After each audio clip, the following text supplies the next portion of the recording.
જોઈ રહ્યા છો કે આ મેં ઇન્ગ્રીડિયન્ટ્સ નાખ્યા છે. હવે આ ઓઇલ નાખ્યું છે. ઓઇલ વધારે ગરમ થઈ ગયું છે એટલે એ પ્રમાણે હું હવે થોડુંક જીરું નાખીશ. દેશી તડકો એટલે જીરું તો નાખવું જ પડે. આ જીરું નાખ્યું, થોડીક હિંગ નાખી, બરાબર છે. આ લોણી નાખી દીધી, જોઈ શકો છો.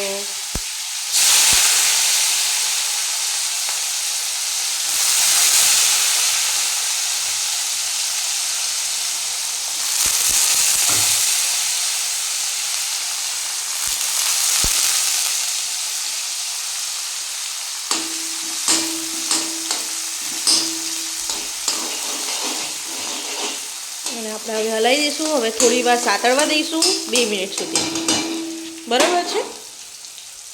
પછી આ સતળાઈ જાય, આ 2 મિનિટ સુધી થોડીક લાલ થઈ જાય ને સતળાઈ જાય ને પછી આપણે ટોમેટો નાખી દઈશું. ટોમેટો નાખીને આ ઇન્ગ્રીડિયન્ટ્સ નાખી દઈશું.